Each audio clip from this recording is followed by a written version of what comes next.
Hi, everyone. Thanks for checking out the Safe Travels podcast. My name is Joey.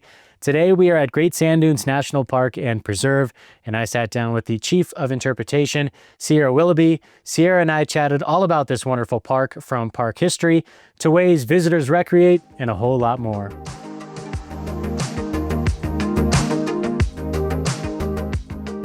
Sierra, you are the Chief of Interpretation here at beautiful Great Sand Dunes National Park and Preserve.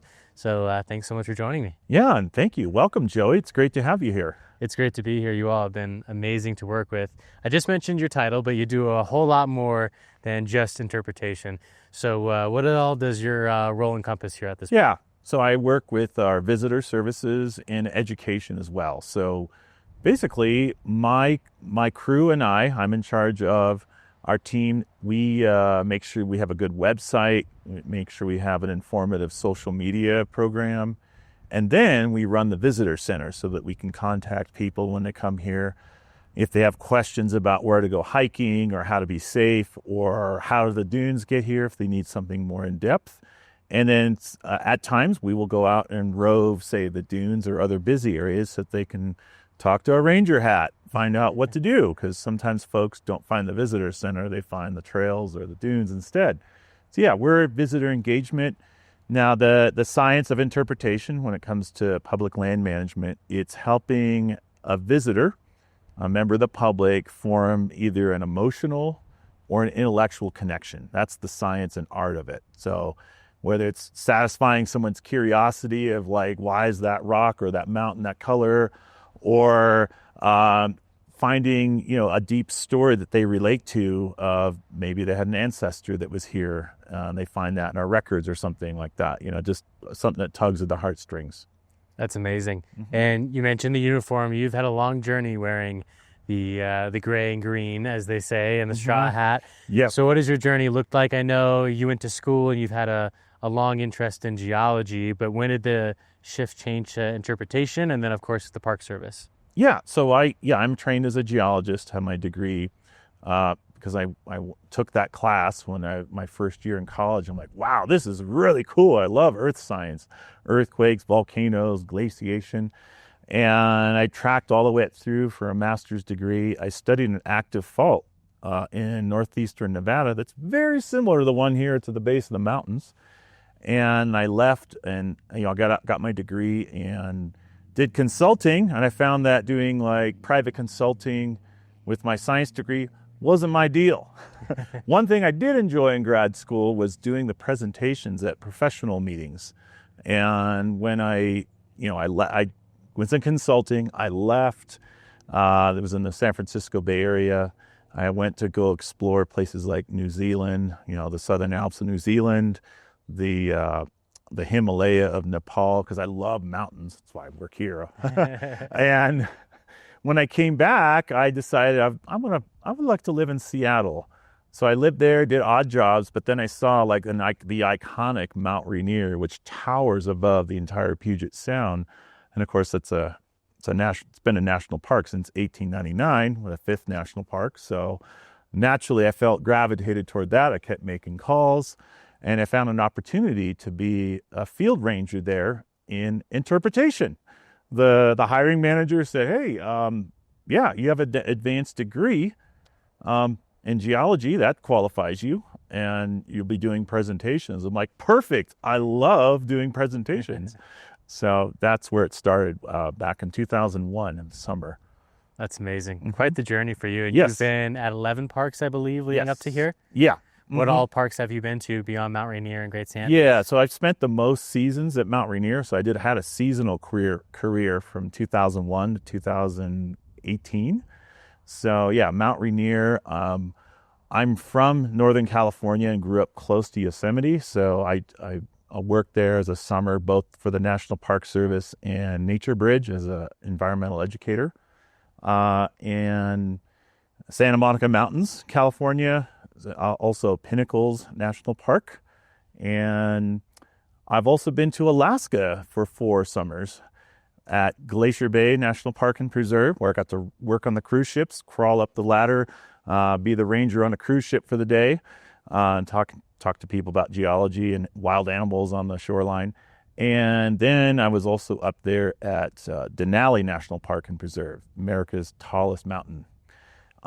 Yeah, so that was my sort of like experience as a seasonal in the West. And then it came to a point where I really wanted to be a permanent because I loved my position. I loved getting people connected and telling them stories and make them feel welcome in their national parks. So I applied, and the one that came through for me was going all the way over to New York City, to Governor's Island and Grant's Tomb. And that was an experience for someone who loves wild, open places like this. So it was another wild experience of learning a lot about our Civil War history through Ulysses Grant's tomb, learning a lot about our Revolutionary War history, War of 1812, all the different military history that was associated with New York Harbor. So I got to dig into history, learn all those cool things that I didn't quite get to learn as in much detail in high school and college, because I was a science major, and that really helped me connect. And then once I got permanent there, then my heart's out west. I found an opportunity, a promotion to go to Mojave National Preserve. And at Mojave, it's 1.6 million acres, so it's one of the largest national park units. And it's known for folks taking four-wheel drive vehicles on rough roads that are designated, like the Mojave Road. There are sand dunes there. And so after 3 years, I saw an opportunity come up here at Great Sand Dunes. Like, wow, there's the Medno Pass Primitive Road. There's the dunes. This feels just like home. Looks like they have, it's a smaller park, and they have a visitor center that looks really great. And so it was a promotion, and I came here a little less than a year ago to Great Sand Dunes. And one more opportunity I had when I was at Mojave, they needed just someone to fill in for a few weeks at Manzanar, and I've visited that site. It's in the Eastern Sierra. It's a Japanese World War II internment camp.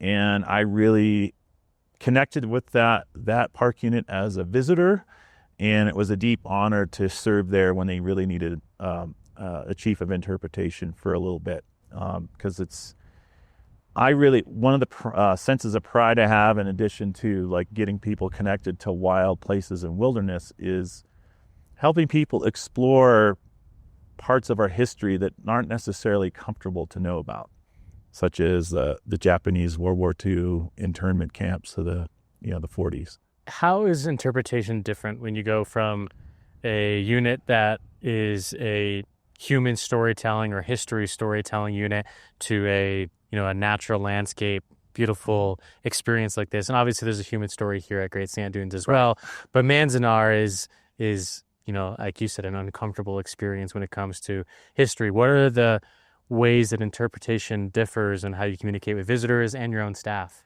Yeah, so for the staff, when you're the team leader for a staff, like a place that's like Brown versus Board of Education, I got to visit there. I haven't worked there. Or at places like Civil War battlefields, or places like Manzanar. When you're a manager, you have to really be careful, care for your staff, because they're telling hard stories all day every time they're in front of visitors, whether they're orienting folks at our information desk in the visitor center, giving programs. So that's the bigger difference is, yeah, sure, in these wild parks that have a lot of natural resources, natural things to interpret, yeah, you get a lot of visitors, and that's why you might need a break. But usually it's a lot of the conversations are a lot less emotionally taxing. So that's kind of the primary difference there. Larger natural parks tend to be talking to, like, sometimes we have 2,000, 3,000, 4,000 visitors that come through our visitor center, which is what our primary duties are. A historic site, you might have maybe 100, 200, 300 at the most. So that's a big difference too. It's the kind of the volume and number of folks you'll be interacting with. So that's so interesting. Yeah. Well, we have the beautiful Great Sand Dunes behind us. Sure do. So let's dive into this incredible park. One thing I think you said earlier in this episode that's interesting is you wanted to come here because of the beautiful mountains here. And I think that's something that might be underrated for visitors before they come here. So from a holistic, high-level overview, what is this park all about? I think it is the dunes and the creek, the sort of the surface water that comes down next to the dunes during certain times of year. That's kind of like the big picture of what really draws a lot of visitors here, because you don't find this is the tallest dune field in North America right here. It's about 750 feet tall above the base of the dunes to the summit. And that's a big draw, but it wouldn't look the same without these really tall peaks that are in the Sangre de Cristo range that are immediately behind. And they wouldn't be here without the Sangre de Cristo. It's just the way the steep range front is shaped right here. It helps collect the sand here over the last few thousand years.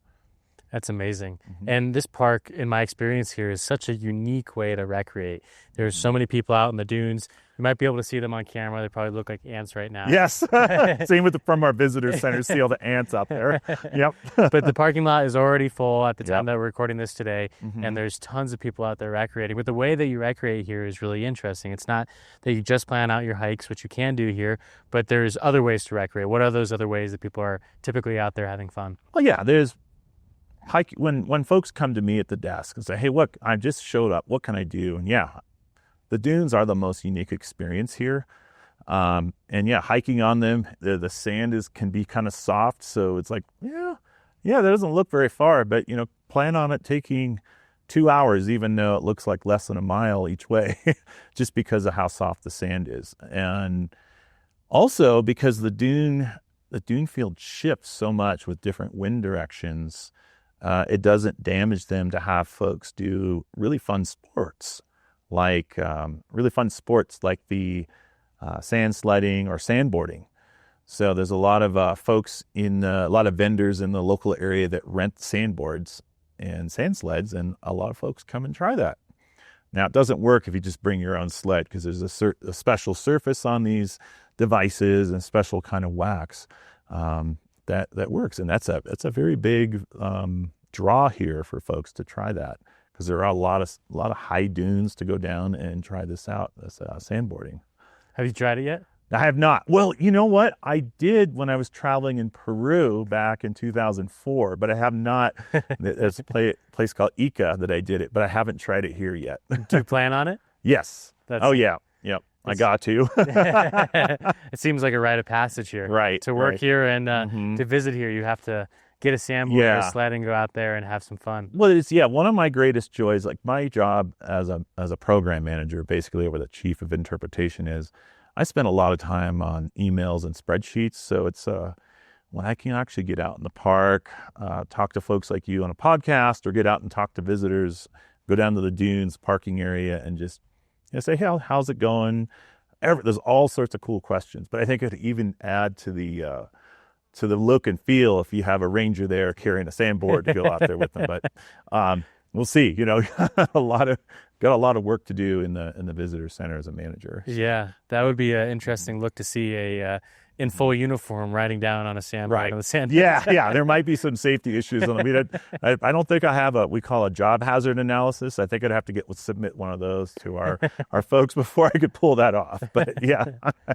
What are some of the popular hikes that you recommend to visitors when they do come into the visitor center? Yeah, I think, definitely going to, if they have the physical ability and the stamina, and they're used to the 8,000 foot elevation that where a base is, then going up to the top of the dunes so you can kind of get a great view all around you. From afar, it looks like, just walking on a pile of sand. But when you actually get out there, there's a certain magic. I don't know how to put it in words. When you can walk on the dunes and see the mountains all around you, it's a very special experience. So I always encourage visitors to do that. If they're not somebody that wants to walk very far, just even going across the flat area of the dry, or sometimes there's water coming down the Medno Creek at the base of the dunes, is a very accessible experience for most folks. And we even have wheelchairs that folks can check out. If walking on sand is a big problem, so that is something I recommend to folks, the dunes. Other trails, there's one that's kind kind of uphill from the main road. It goes around near the creek. It comes down from Mosca Pass. So it's the Montville Nature Loop. That's a nice, easy loop. There's one spot that has a great view of the dune field, but you can get in the shade, see the creek. And I do send folks there on hot days during the middle of the day, because out in the dune field in the middle of the day, the sand temperatures the surface can be at 140, 160 degrees. And that's not a good place to put folks out there on hot days. So yeah, there's the Montville Nature Loop.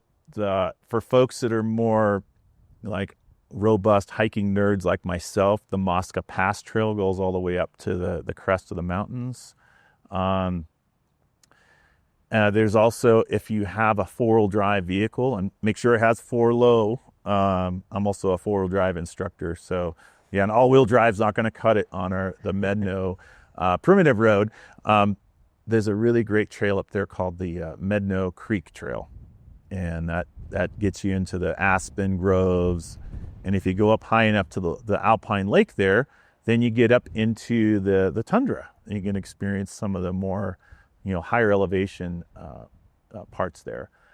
And for folks that are really comfortable, if they're good with navigation, there are a lot of places to hike off trail here. Like there's a beautiful ridge up here, one from Mosca Pass heading south. You can go up through the forest. Had to go through a lot of trees and everything that were down, so it was not an easy hike, but you can get up to some of the tundra slopes up there. And the same thing with Medno Lake. If you're good at going off trail, you can go up to the summit of Mount Herard. There's another trail that I'm planning on going up this summer, and that's the Music Pass. So the Music Pass Trail comes from the other side of the park, from the Forest Service land, and it goes into some of our upper Sand Creek Basin lakes up there, alpine lakes, and then peaks up that direction as well. So that's within the park. One of the other popular hikes that folks tend to group in their experience coming to Great Sand Dunes is just outside the park. It's on Colorado State land and Bureau of Land Management land. It's called Zapata Falls. And so a lot of folks go up there. It's only a mile round trip, and you get to see where the Zapata Creek, where it got blocked by a recent glacial moraine, took a right turn when you look down the stream and went over bedrock and carved this really narrow, deep slot canyon. And in there is a waterfall. So it's kind of an adventure to kind of wade through the shallow water to get to where you can see the waterfall. Or if you go in the winter months, you need spikes to go on the frozen ice to see the frozen waterfall. And that's a really popular hike that folks do around here. And then if you have a zest for getting up in the high country, there is a trail that continues past the falls all the way up to South Zapata Lake in the Forest Service land there. Well, I appreciate all the tips and advice, because I think that when folks come to Great Sand Dunes, they obviously this is the main attraction, as it should be. It is incredible, and it's certainly the star of the show. But there's a lot more than what originally meets the eye when you come to this park, correct? Yes. For instance, mentioned the Medno Primitive Road. So it's a popular place for folks that along that road are first come first serve primitive campsites, meaning there's just there's not water or anything like that. It's just you're on your own there. So it's kind of like when I worked at Mojave National Preserve, there's a lot of unconfined recreation like that, finding designated spots, and you're kind of out on your own there.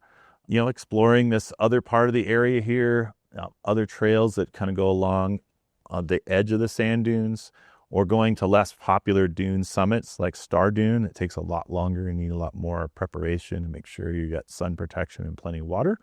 But yeah, there's a multitude of experiences here. You may have to do a little bit more research than some other parks. We don't have as many miles of trails as say Yosemite or Rocky Mountain National Park that are maintained. So miles of maintained trails. We don't have quite as many as some other places that you might be familiar with. You mentioned the primitive road camping that's in the park, but there's a couple other camping options here as well. There's a typical campground that you would find at a national park. Yeah. There's also a really unique experience where you can actually camp in the backcountry of the dunes. What are those experiences like? Oh yeah, they're great. So like right behind us here is the Pinyon Flats campground, and that's like most national parks, it's a reservation only through recreation.gov. And it has group sites and individual sites. So if you want to be close to the dunes, be close to where we sometimes have ranger programs in the amphitheater, that's a good choice. Yeah, then if you want to strap a backpack on, there are, it's Great Sand Dunes National Park and Preserve. So in the park portion, which is mostly the dune field, you go on the recreation.gov for a backcountry permit. And what a lot of folks like to do is there are a few trail camps that are kind of further out on the dunes, on the periphery of the dunes, on the sand ramp trail. But there's also, if you go just off trail, if you're not in sight of the main road area, kind of past the main ridge line, you can go out and camp on the dunes overnight. Great place to see stars, watch the full moon. Yeah, feel like you're up there in the middle of the middle of a sea of sand. Yeah, so it is. That is a unique experience. There's no water out there, so of course you got to take more supplies than you need for maybe a typical backpacking trip where you're filtering or treating water from a stream next to your camp, that kind of thing. You mentioned the dark skies and looking at the stars here. This is a gold tier certified Dark Sky International Park. What does that mean, and what is the dark sky experience here at this park? Half the park is after dark. Yeah. Yeah, it's a great honor to help protect us. So we've done our part making sure that some of our facility lighting doesn't impact the night sky. And we ask folks when they're here to not have all sorts of light on when they're camping, that kind of thing. But yeah, it's a big part of the experience to look up when you're here at night.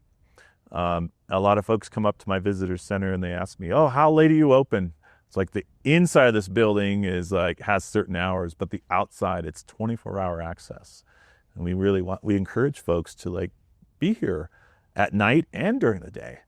And that's because whether it's a moon out or it's a moonless night, or even if the clouds are out and you can't see the stars, it's just gorgeous. Darkness is a really rare thing to experience for most folks that come from most of our visitors come from urban areas. But when folks really see that iconic, the Milky Way going across the dunes, it's just something to know that was during the new moon. If you come out here during a full moon, you're not going to quite see that. But your trade-off is if you're into night hikes, you're going to have an amazing experience going out on the dunes during the moonlight. That's really special. So either way you win, but if you're really attached to I want to get that photograph or I want to see that Milky Way, then yeah, look at the weather forecast, make sure you have clear weather. The summer months are a little better because that's when it's night, the night skies, we're looking toward the galactic center, toward the constellation Sagittarius, so that it's a little brighter. And yeah, then just look at the moon phase, see if the moon is going to be up or not. And there's a number of dark sky international parks Sure. across the country, but only a handful of them are gold tier and gold rated in the country. So the experience that you have here is most closest to the experience that our ancestors had when they were on the same landscape. And how special it is, how special is that to be able to, connect with, your ancestors on the same landscape with the same sky that was seen thousands of years ago. Yeah. Yeah, it's very special. The elevation, there's less atmosphere between us and outer space, so that makes them a little bit darker, and it's something we closely monitor. The resource crew does spot checks of how dark the skies are here, so that we can kind of monitor this resource. And of course, as civilization does, things build up, things get lighter and expand, and so we're looking at helping other parts of the San Luis Valley be more dark sky compliant. as a dark sky reserve. So we have some inner workings with other folks in the area for that too, because they realize the whole San Luis Valley loves their national park here at Great Sand Dunes, and so we see a lot of support in the local community for the endeavors that we have, like dark skies. What about some of the safety tips when you come here to recreate at the park and have your experience at the park? How can you keep yourself safe with this terrain and, of course, the mountains around here? Yeah, so probably the biggest watch out that folks don't think about is they come out here to the dunes lot, they see sand, and sometimes they see a creek, like, wow, I love going barefoot at the beach. I'm going to go barefoot. So if you go hiking barefoot in the sand, if you're next to the water, no problem. But on a warmer day like today, if you go out on the sand and start climbing the dunes, and the sun's beating down on that sand, you probably experienced this on a beach anyway, but you have a towel there. But imagine if you're a mile out and the sand, we've measured up to be 160 degrees Fahrenheit. So yeah, people do have medical emergencies from burned feet. So that's like the first thing to really look at. If you're going to be on the sand dunes, wear closed-toed shoes so you can protect your feet. If you really want to go barefoot, make sure your shoes are with you in a zippered backpack. Don't hang them on your backpack. They could fall off and you get in trouble, but just make sure it's best to wear them. But if you just have to go barefoot, make sure you have closed-toed shoes that are with you so that if the sand gets super hot, you don't become a medical emergency that we have to come out and rescue you. Yeah. Yeah. Is there any concerns with wildlife in the dunes and interactions with visitors or in the mountains here at all? Well, not so much in the dunes field itself, but like around the campground, every campsite has a bear locker because this is black bear habitat. And the way that you keep problem bears is not have problem folks that give food to bears. 'Cause, we don't want this to turn into like when I worked at Yosemite, you couldn't even, bears are breaking into vehicles. So that's because bears got all so habituated or used to like getting food from people. So yeah, we need people's vigilance here to keep food stored properly. There's also mountain lion habitat. We did have a problem with a mountain lion that took interest in visitors, and that's something, if you see a mountain lion, like just scare it off like a bad dog, stand up, yell, scream. If you have young ones, pick them up, and definitely let one of my staff know if you have an encounter like that with any animal, because we do have folks in our resources division that can monitor that animal and make sure it's like behaving properly. So that's for wildlife. Yeah, that's some of the things there. It's just good to just make sure your food does not either intentionally or not intentionally end up being consumed by wildlife. With a national park like this, like it's a lot of visitation. You get visitors from all over the country, some in lower elevation. How does altitude affect people here when they, come and hike? Oh, definitely. And even this even happened when my cousin, who lives in Austin, Texas, came to visit. And she got out of the car, hanging out, meeting me at the visitor center, and all of a sudden just felt really ill. And we found out it's just because she didn't drink enough water, didn't have enough food that day, and the 8,000-foot elevation, if you're not used to it, you can be out of breath or you can feel really kind of sick or woozy. So that's just something to be really aware of when you're here, is like, wow, give your body some time if you can. If you don't have time to get your body used to this elevation, just plan on taking it easy instead of like trying to tackle a tall peak or something like that. So yeah, that is something to consider. And just like anywhere, anytime you go in a park, it's always drink water. And I'm always an advocate, get the biggest water bottle you can carry. I see a lot of visitors thinking they can go hiking for a day and they got these little tiny ones they get at the gas station. Those will kill you because that is not enough water.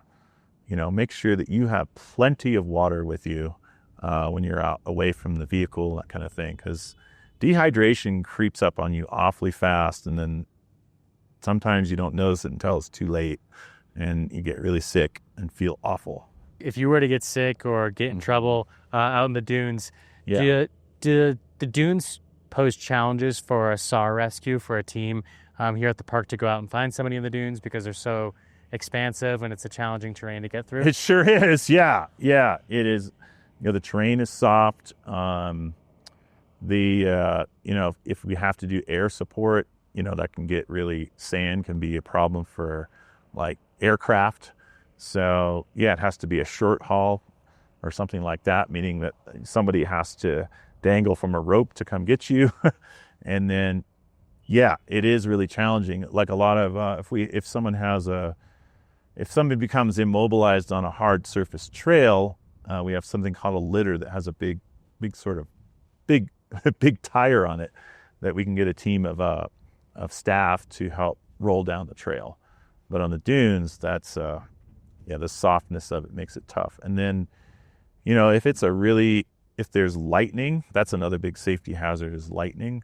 If there's a lightning storm or it's too hot out there, our search and rescue crew might just say, well, this is going to be too much danger for our staff, and we're going to have to wait till conditions improve before we can respond. So just like any national park or wild area, just make sure that folks have a degree of ability to self-rescue as much as possible, because we can't guarantee a response.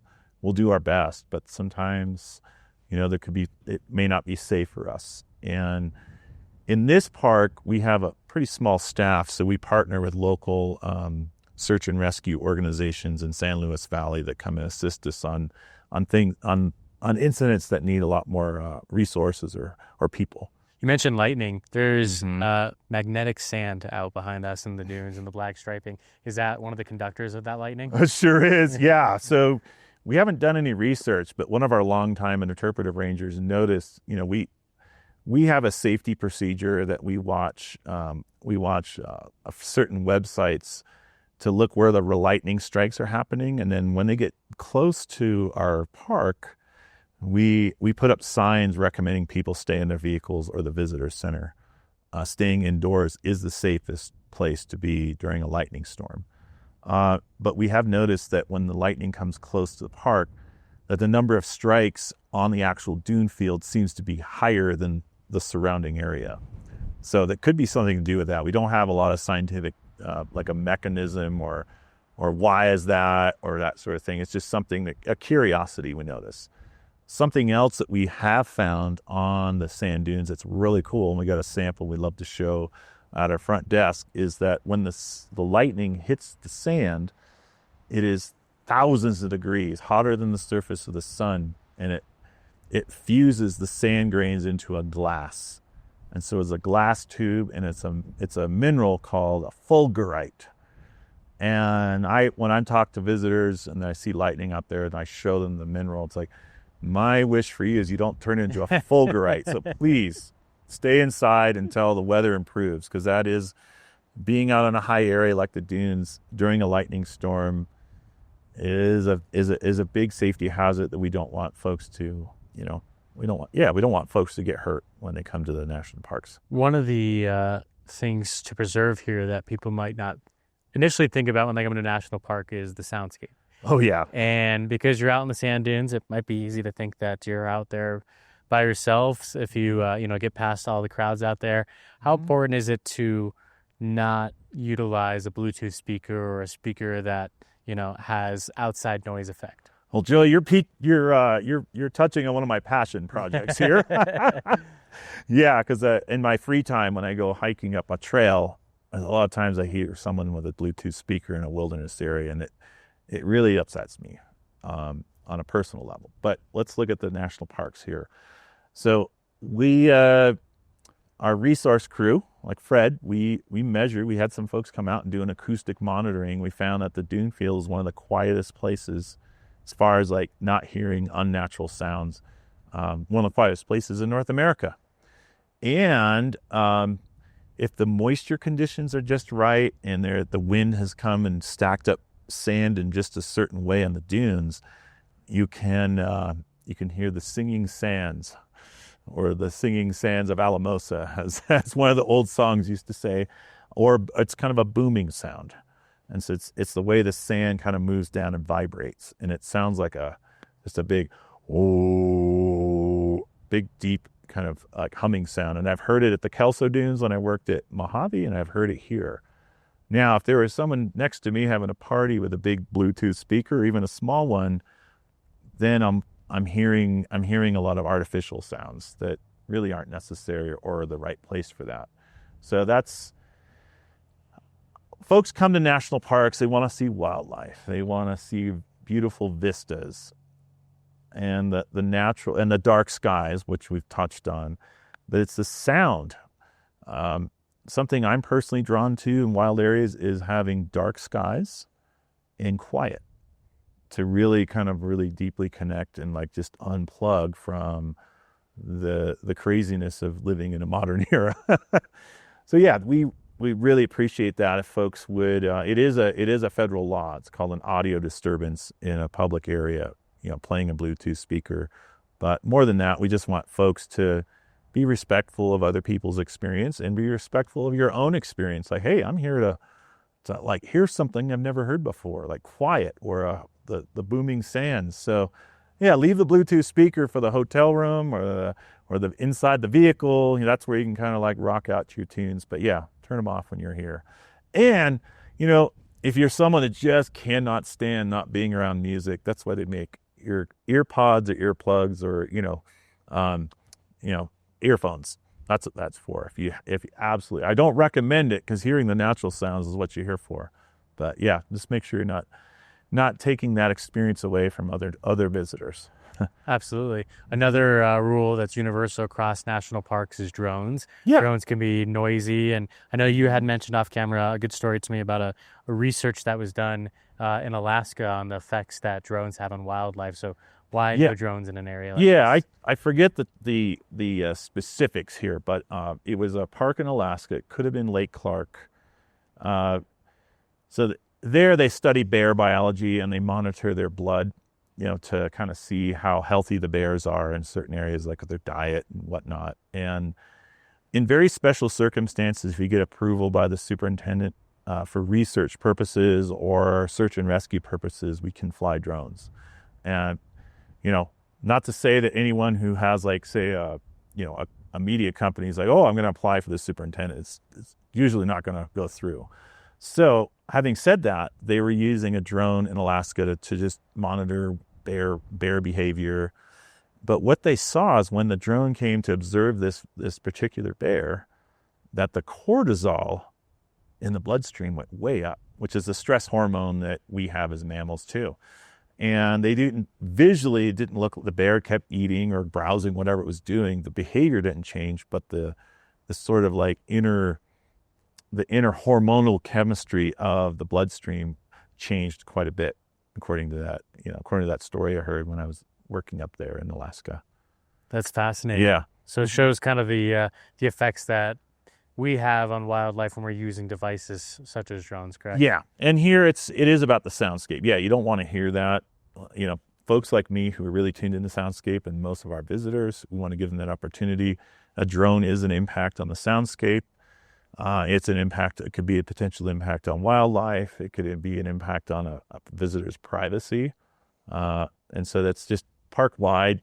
Leave the drones at home or packed away safely in your vehicle and use them in other places, but not national parks, because this is, you think of it, it's like a lot of like land and around the, like, say, urban areas that's multiple use. We use it for, living, commercial activity. A national park, and particularly wilderness areas and national parks, are some of the highest, kind of the highest tier of like land preservation. And yeah, we're a balancing act, preservation and enjoyment.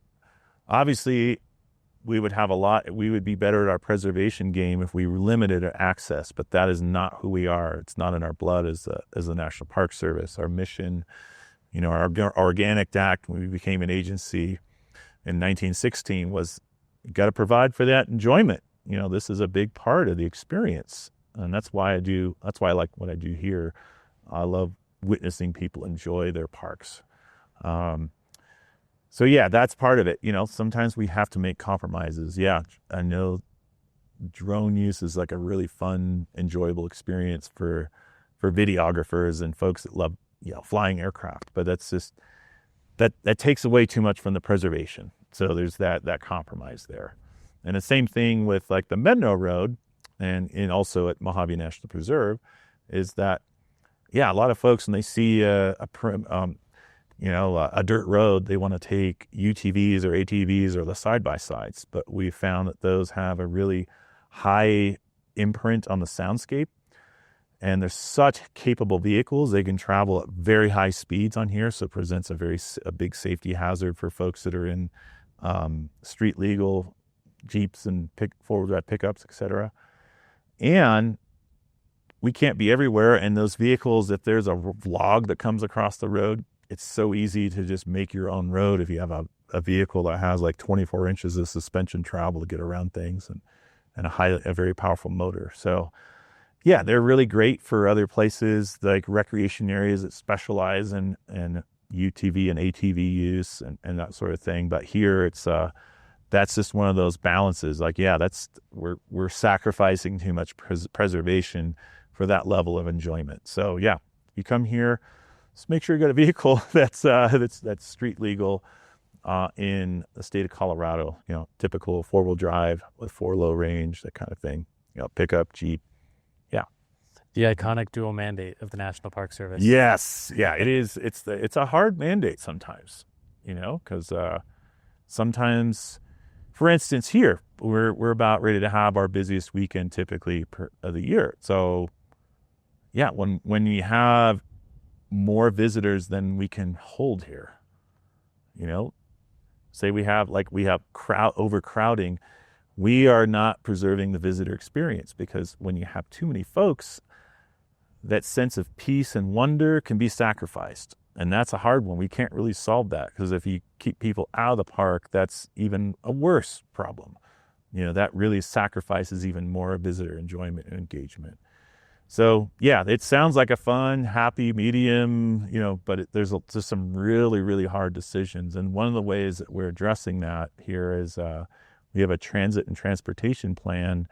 This road infrastructure and parking lot infrastructure is pretty old, so we would like to update it. Have a few other areas we can put vehicles that are paved. Have a multi-use trail that connects different parking lots throughout the area.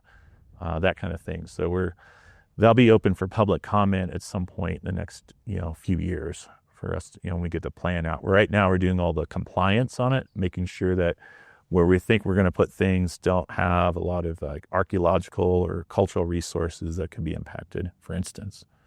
That's exciting. And I love that how closely the Park Service works with different departments. And obviously, since I've been here, and I've had the pleasure of getting to spend a couple of days with you, and we've sat down and done a couple of podcasts with really all the members of the resource team. So to see the interactions that your department has with the resources department and how you can support each other in making the correct management decisions is really awesome with the Park Service. Yeah. So we have our superintendent, and then every head of the department, like myself, every chief, we have a regular meeting, usually once a week, the leadership team, and we get feedback from all these different.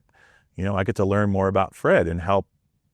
Fred has a big decision to make, and so he'll get to bounce ideas off of all of us. And so I can kind of from the visitor perspective, this might happen, for instance. So yeah, we regularly meet together to collaborate on all these different tough issues, and sometimes they're easy, kind of put together. I just mentioned I had the pleasure to spend really the week with you here at this beautiful park and got to learn a lot about you. And one thing I really admire and appreciate about you is how ingrained you are with the landscape that you live, you recreate in, and how ingrained you are in exploring different landscapes. What inspires you so much about being so connected to, the landscapes all over the earth, really? I like wild places. There was a time when I lived in New York City for working at Grant's Tomb. I used to regularly go up to the Catskills, and there was a dark sky full of stars one night in the Catskills. And I said, I need to return to this. And it took me a couple years, but then I got to Mojave, which has really good night skies as well. So mountains are a big part of it's why I chose the name Sierra earlier in life. It's not the name I was born with, because I grew up in the Sierra Nevada. It really helped me with my like teenage years and young adult years with my mental health, going up to the wilderness areas near Lake Tahoe, near where I grew up.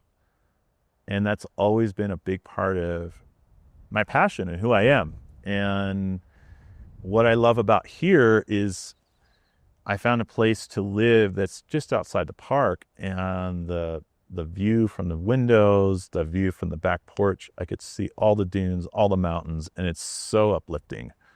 You know, it reminds me of my time being in the Himalaya when I was trekking there in the Everest region. Just there's something very uplifting to be able to be around mountains for someone like myself, it's like they're like my allies, you know. My spirit allies are the mountains, and that's why I really get drawn to places like this. And it's not just my professional passion, but it's my personal passion to have people just reawaken that and the deeper connection to wild places. You know, like I'm really lucky. I have a lot of indigenous friends that are willing to teach me things and show me things. And what seems to be universal is when I get to meet, like, say, the Tlingit in Glacier Bay, they like to say that, here in the Western mindset, we think, okay, this stone, it's not alive, but this tree over here is alive. They say everything's alive with a spirit. And I'm like, I like that. And some other indigenous folks I talk to, this stone, this tree, this mountain is my relative, is our relatives. So, yeah, that's my passion, is to have other folks see everything they see here in a park or in wild places as a family member or relative that you revere and respect, and just have a beautiful reciprocal or reciprocity relationship with.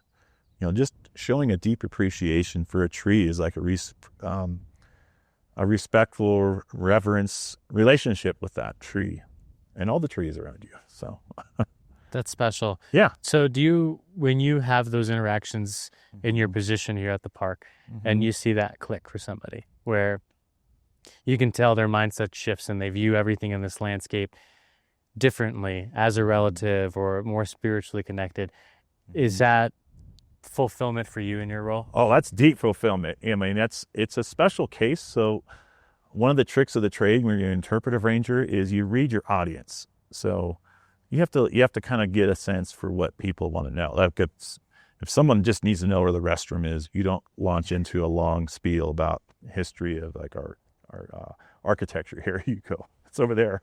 Go ahead. But you read it. So I let a lot of engagements with visitors I let them kind of see what they're interested in. I might throw out little tiny things to see if they are interested in stuff like that, the spiritual significance.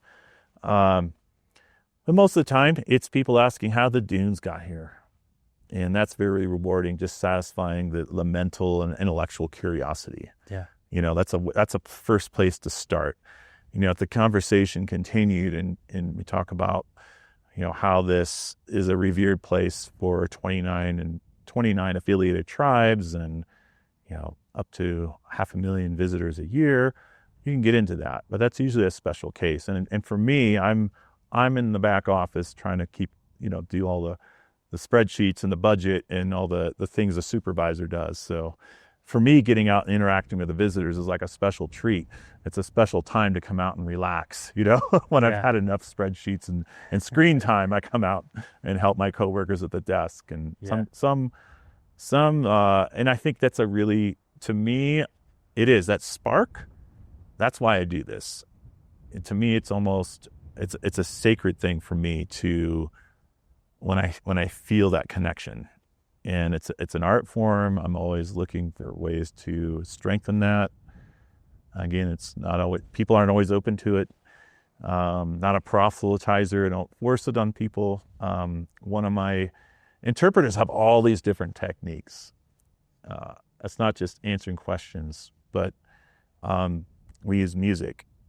So one of my coworkers plays a guitar, and he sings a song about the like how to have enjoyable stay. So he puts all the safety messages that we talked about in a song format, and it's on our website. We just uploaded it. But I bring my flute out. I have a wooden flute, and I will play that, and it brings another presence. It doesn't feel like it's me. It's another presence that comes through me, and it really moves people. I think that's where the magic is. I see people have a deep connection when I bring out my instrument to play in front of them. And it's just a different language. It's a different language that people can maybe grok or understand on a different level. So That's amazing. I wish we had that flute right now. yeah. Yep.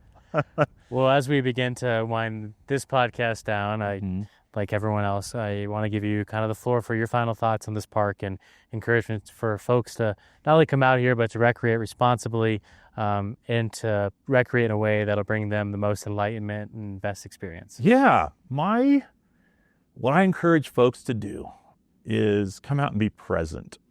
There's a lot of mindfulness practices out there, a lot of information about how to meditate and all those.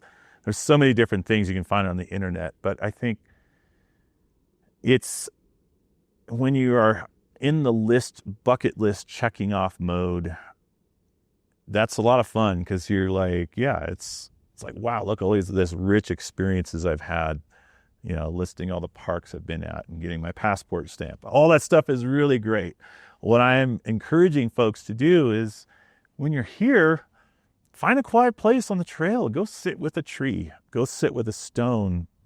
Go sit with a great view of the dunes or the mountains in a quiet place and just take a few breaths and, touch the earth, feel the sky, do an inventory, like check how you feel in your heart, check how your skin feels, check what you can see, all the different colors and textures.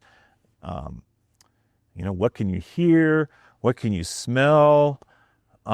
Whatever senses you have access to, just engage them all. And it's kind of like the be here now. A lot of spiritual teachers teach us it's like the future doesn't exist, the past doesn't exist, the only present moment exists. So that would be my advice, is just being completely, as much as you can, visiting a national park, especially if you're traveling with young ones. There's a lot of logistics, trying to figure out things and where to stay the night. It almost is like more work than staying home. But if you can find a moment to reap those rewards for making the effort to come out here, that's really beautiful, And yeah, I'd say sit with the mountains. They're kind of our teachers. Just sit with them, revere them, and yeah, if you have the ability, go explore the high places.